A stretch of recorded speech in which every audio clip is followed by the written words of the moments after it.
मैं उस परिवार के लोगों के पास आपको लेकर चलना चाहता हूं, मैं परिवार के लोगों से बात करना चाहता हूं। देखिए, ये पीड़िता की बहन है, वही निर्भया जो हमारे बीच नहीं है। आपको पता है, देश के लोगों, मैं आपको बताना चाहता हूं, हमारे व्यूअर, हम आपको बताना चाहते हैं, मैं आपको बताना चाहता हूं, आप सुनेंगे ना, आप सो नहीं पाएंगे पूरी रात।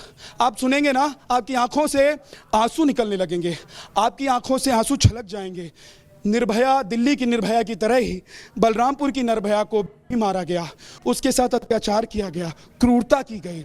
आपको पता है, उसका लीवर फट गया था, उसकी आंतें फट गई थी, इंटरनल ब्लीडिंग इतनी ज़्यादा हुई कि वो घर तो पहुंची लेकिन वो जिंदा नहीं रह पाई। नैना, मैं ज़रा उनकी बहन से बात करना चाहता हूँ, और बात करने के लिए बड़ी हिम्मत चाहिए, बहुत हिम्मत चाहिए, क्योंकि ये वो वक्त है जब आप अपनी बात भी कहना चाहते हैं लेकिन हिम्मत जुटाना बहुत मुश्किल काम होता है। क्या कहना चाहती हैं? हम यही कहना चाहते हैं कि जिस तरह मेरी बहन के साथ इतना अन्याय के साथ, इतना क्रूरता के साथ उसके साथ जो भी हुआ है, उसी प्रकार उसी तरह से उन आरोपियों के साथ भी वैसा ही अन्याय हो और वैसे ही उन लोग को फांसी के फंदे तक ले जाया जाए।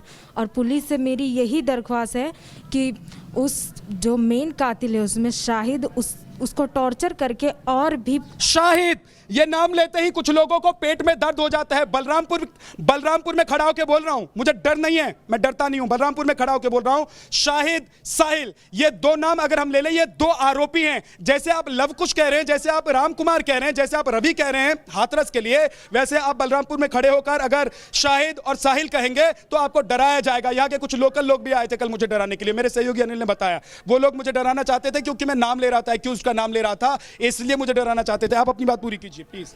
उनको टॉर्चर करके ये पूछा जाए कि और आरोपी कौन है। किसी को सुनाई पड़ रहा है, किसी को छोड़ दिया गया है, किसी को टॉर्चर ही नहीं किया जा रहा है, और मेन कातिल को चालान करके बलरामपुर पहुंचाया जा रहा है। उनसे यही नहीं पूछा जा रहा कि और आरोपी हैं कौन। कौन है मेन कातिल? शाहिद है और साहिल है। उसको कहाँ पहुंचा दिया उसको?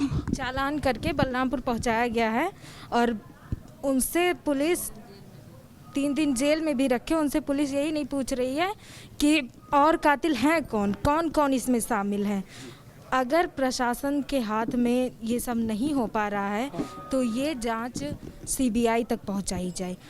जी, अगर कोई कार्रवाई नहीं हो रही है तो हम पूरे परिवार मिलके या तो अपने आप को आग लगा लेंगे या तो भरे बाजार में धरना प्रदर्शन कर देंगे। ये देखिए, ये मतलब कैसा वक्त है, आप जरा समझिए कि वो पीड़ित परिवार ने ना, इसको जरा मैं कैसे बताऊं, शब्द कम पड़ जाते हैं। इसको जरा समझिए कि वो परिवार जो पीड़ित है, जो परेशान है, जो रो रहा है।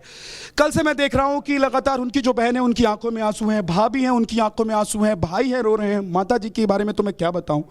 ये वो परिवार है जो रो रहा है और अब कह रहा है कि हम लोग यहाँ पर आत्मदाह कर लेंगे। ये परिवार कह रहा है कि हमको धरने पर बैठना पड़ेगा न्याय के लिए। उस बेटी के परिवार को धरने पर बैठना पड़ेगा जो बेटी तड़प कर मर गई, जिसने जान दे दी। उस बेटी के परिवार को धरने। भाभी जी, सीबीआई जांच की मांग आप लोग कर रही हैं, मैं कह रहा हूं कि जो पुलिस की जांच है वो कहां तक पहुंची और सीबीआई की जांच की मांग वो वाकई में शब्दों में बयान नहीं किया जा सकता।